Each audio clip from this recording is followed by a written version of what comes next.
ये दुनिया की जो चमक नजर आती है, जिस चमक के पीछे आज दुनिया भाग रही है, ये चमक क्या है? ये चमक की कोई कीमत नहीं है, ये बहुत आर्जी है, ये अभी खत्म हो जाएगी। लिहाजा इस बिना पर एक मोमिन और मुसलमान होने के नाते मेरे और आपके लिए मकाम फिक्र है कि हम सोचे कि अल्लाह ने इतनी अजीम नेमत हमें अता फरमाई, जिस नेमत की कोई कीमत ही दुनिया के अंदर में लगाई नहीं जा सकती है। यानी पूरी दुनिया की दौलत, पूरी दुनिया की इज्जत, पूरी दुनिया की सल्तनत को एक तरफ रख दिया जाए और एक तरफ ईमान को रख दिया जाए, खुदा की कसम फिर भी उसकी कीमत अदा नहीं की जा सकती है। इतनी अजीम नेमत। अल्लाह के रसूल सल्लल्लाहु अलैहि वसल्लम फरमाते हैं, ईमान मिफ्ताहुल जन्नह, ईमान तो जन्नत की कुंजी है, की ऑफ पैराडाइज, जन्नत की चाबी है। ईमान है यानी आप जन्नत की चाबी जेब में लेकर घूम रहे हैं, और अगर आपने ईमान को गंवा दिया, इसका मतलब यह है कि आपने जन्नत को गंवा दिया। ईमान को गंवा दिया इसका मतलब यह है कि आपने अपने मकसद हयात को गंवा दिया। ईमान को गंवा दिया आपने, आप कुफ्र की वादी में, आप शिर्क की वादी में, आप दुनिया की जुल्मतों की वादी के अंदर में चले गए और आपने अपनी जिंदगी को ईमान और ईमान के तकाजों से महरूम कर दिया। खुदा की कसम, इससे बड़ी महरूमी इंसान के लिए और कोई नहीं हो सकती। लिहाजा जरूरत इस बात की है कि आज का मुसलमान इसकी कीमत को जाने। अगर हम इसकी कीमत को नहीं जानेंगे, हम क्या समझते हैं? हम ईमान पर अमल कर कर, हम नमाज पढ़कर, हम रोजा रखकर, हम अल्लाह के रास्ते में कुछ खर्च कर कर, हम मदरसा और स्कूल बनाकर, हम ये सब कुछ कर कर हम अल्लाह पर एहसान कर रहे हैं। हम अल्लाह पर कोई एहसान नहीं कर रहे हैं। अल्लाह फरमाते हैं, यस्तब्दिल कौमन गैरकुम सुम्मा ला यदुर्रूनकुम शैआ।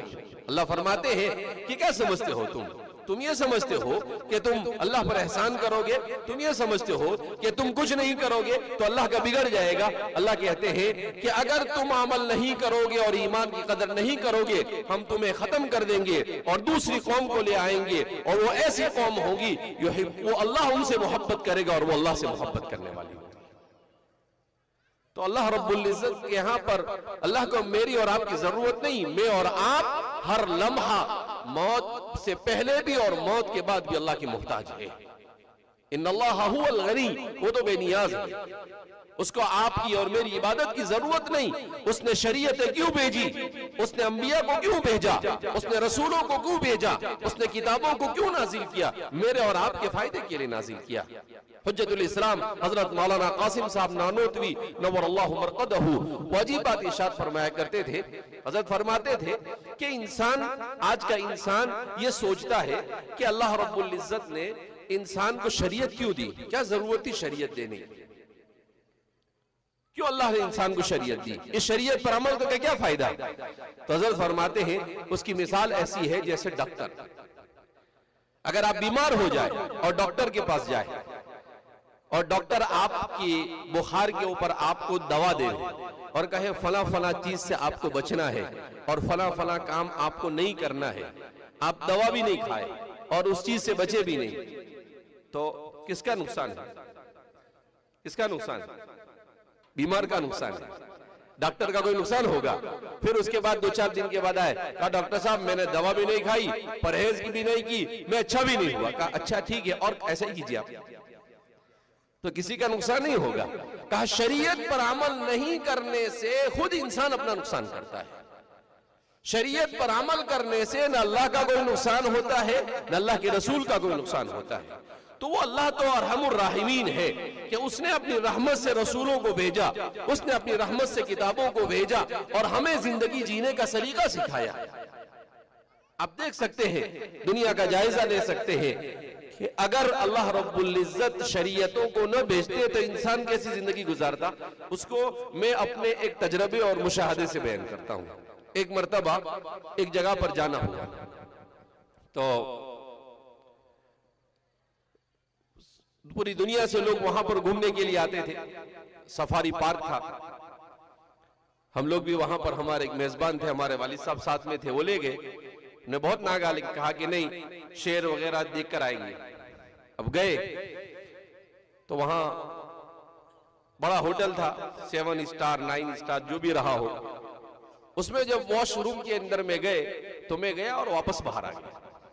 तो वो साथ में कुछ साथियों के क्या हुआ मौलाना बहुत जल्दी वापस आया? मैंने कहा बड़ी तरक्की याफ्ता दुनिया है। कहा क्यों? मैंने कहा इसमें तो पानी नहीं है।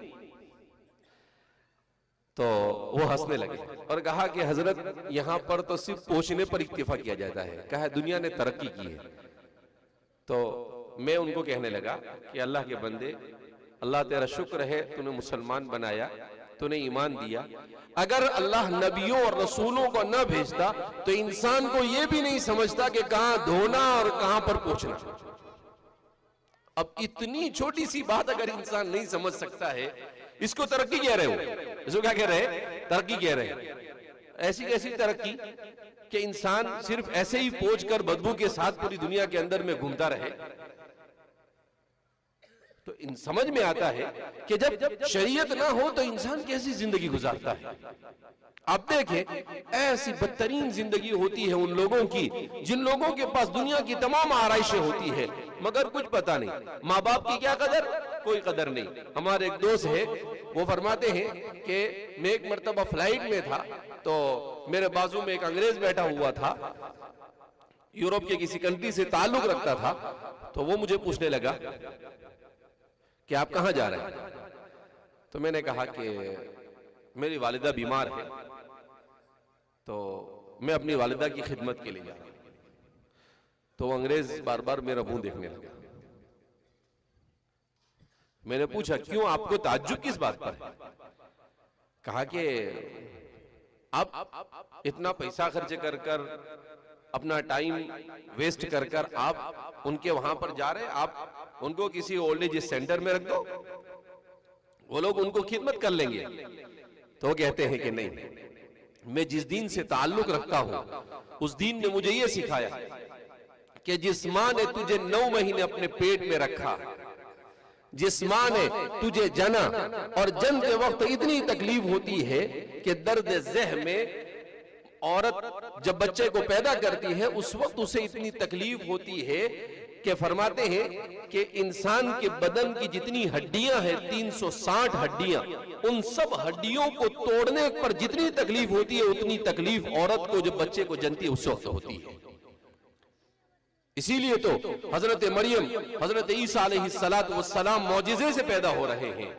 और हजरत मरियम जब दर्द ज़ह को महसूस करती है तो क्या कहती है कि हाय काश कि मैं इस दिन को देखने से पहले मर चुकी होती, या लैतनी कुन्तु नसियम मनसिया, मैं भुला दी गई होती। मरियम जैसी साबिरा, सालेहा, परहेजगार औरत जिसके बतन से मौजिजे से नबी पैदा हो रहा है, वो दर्द ज़ह को बर्दाश्त न कर क्या कि या लैतनी कुन्तु नसियम मनसिया, हाय काश कि मैं मर चुकी होती। और दर्द ज़ह के लिए अपने आप को तो कितनी तकलीफ होती है। तो कहा कि हमारी शरीयत कहती है जिस मां ने इतनी तकलीफ को उठाया, जिस मां ने दूध पिलाकर बड़ा किया, उसकी तो इतनी खिदमत करनी चाहिए कि दुनिया क्या अपनी पूरी जिंदगी उसके लिए खपा देनी चाहिए। उसके बाद वो कहते हैं मैंने उनसे कहा कि मेरी वालिदा बीमार थी, मेरी वालिद बीमार थे, तो हम भाई हैं, हम बड़े बड़े ताजिर हैं, और मगर हम बारी बारी जाते हैं। 2 महीने एक भाई रहता है, 2 महीने दूसरा भाई जाता है, फिर 2 महीने मैं जाता हूं, फिर दूसरा भाई जाता है। तो और फिर उसके बाद उन्होंने सब बताया। तो कहते हैं कि वो अंग्रेज रोने लगा और कहने लगा कि इस्लाम ऐसी तालीमात देता है। कहा बात तो सही है आपकी, जिस एंगल से आप बयान कर रहे हैं उस एंगल से तो माँ बाप का इतना हक है कि उन्होंने हमें बड़ा किया। अगर वो पेट में ही हमको हमल से गिरा देते तो हम दुनिया में आते ही नहीं। अगर वो हमें दूध न पिलाते तो हम दुनिया में बड़े ही ना होते। अगर वो हमारे पीछे मेहनत न करते तो हम दुनिया में कुछ भी काम के ना होते। तो कहा कि वाकईतन आपके दीन ने बिल्कुल सही कहा है।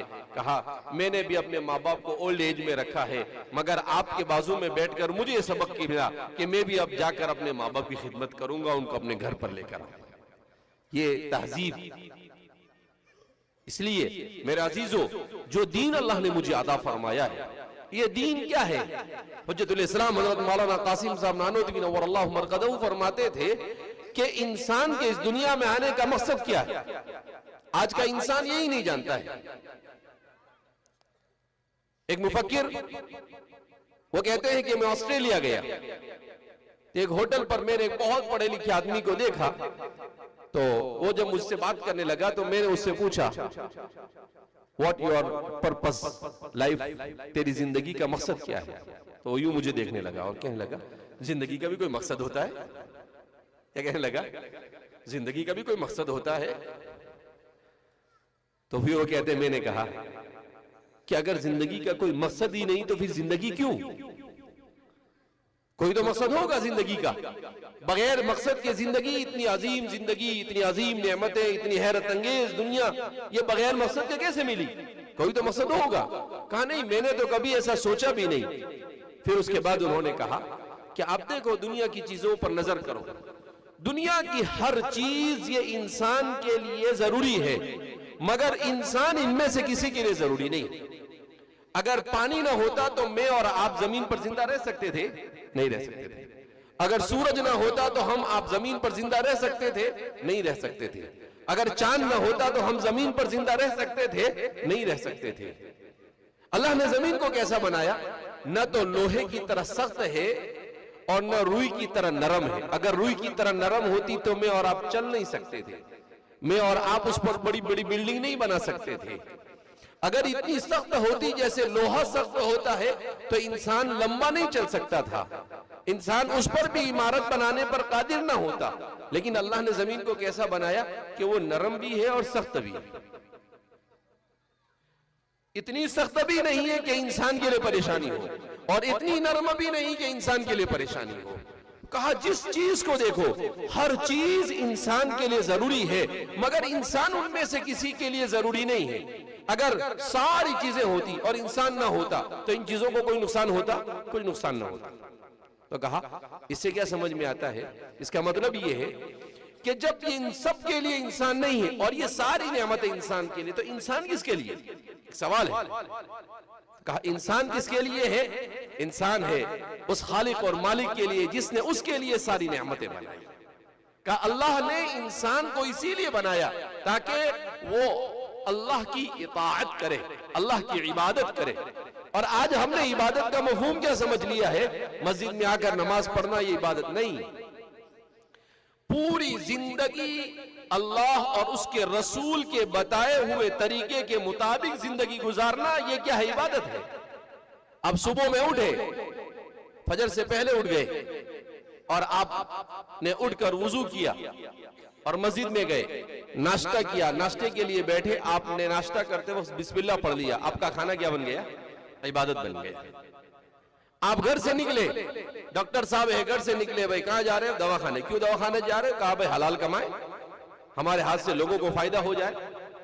आप जोहर तक के बैठे बैठे आप पैसे कमाते रहेंगे, मगर आपने नियत क्या की है? अल्लाह की मखलूक को नफा पहुंचाना और हलाल कमाना। तो आपका ये पूरा टाइम इबादत में शुमार होगा। आप घर से निकले, अपनी दुकान में गए और किस नियत से गए कि अल्लाह हलाल तरीके से कमाऊं और अपनी औलाद पर खर्च करूं और तेरे रास्ते में खर्च करूं, इस नियत से आप निकल कर गए। आप जोहर तक नहीं, असर तक बैठे रहे, बीच में नमाज आपने पढ़ी, आप 6-8 घंटे तक अल्लाह की इबादत में है। इबादत का मफहूम ये अंग्रेजों ने हमें सिखाया कि सिर्फ नमाज पढ़ना नहीं। इस्लाम में इबादत का मफहूम बड़ा वसी है। हर वो काम जिसको अल्लाह की रजामंदी के इरादे से आप करें वो इबादत है। आप सो गए रात में इशा के बाद, इस नियत से सोए कि अल्लाह थोड़ा सा आराम मिले, सुबह में तेरी इबादत कर सकूं। तो आप सोए और सोते वक्त आपने पढ़ा, क्या पढ़ा आपने? अल्लाहुम्मा बिस्मिका अमूतु व अहया, अल्लाह तेरे नाम से ही जिंदा रहना है, तेरे नाम से मरना है। और आप आयतुल कुर्सी वगैरह पढ़कर आप सो गए। आप सुबह तक खर्राटे लेकर सोते रहे और आपके नामे अमल में क्या लिखी जाती रहेगी? इबादत लिखने की लिखी जाती है। लेकिन आप रात में 2 बजे तक 3 बजे तक मोबाइल देखते रहे और फिर मोबाइल देखते देखते यूं कर मुंह पर गिरा, उसमें गाना भी बजता रहा, उसमें म्यूजिक भी चलता रहा और आप सो गए। तो पूरी रात आपने गुनाहों के साथ गुजारी।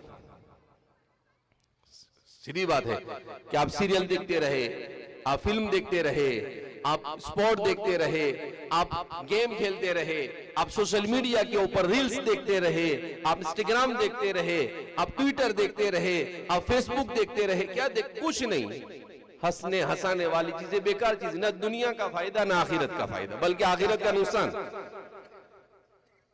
तो आप पूरा के पूरा अपना वक्त किसमें सर्व कर रहे हैं? आज देखिए उम्मत का 90-95% तबका वो है जो रात में 4-4, 6-6 घंटे तक मोबाइल के ऊपर अपने वक्त गुजारे कर रहा है। इतना आसान नहीं है। अल्लाह के यहां पर जवाब देना पड़ेगा। अल्लाह पूछेगा, हमने रात तुमको इसलिए दी थी कि तुम अपने बिस्तर पर बैठे बैठे, बच्चे बेचारे वो आपकी मोहब्बत के लिए तरस रहे हैं, आपकी बीवी आपकी मोहब्बत के लिए तरस रही है, और आप है अपने मोबाइल के अंदर में मगन। ये कौन सी इंसानियत है? ये कौन सी इस्लामियत है? और ये क्या एक ऐसी जिंदगी है? लिहाजा इस बिना पर हमें अपनी जिंदगी पर गौर करने की जरूरत है।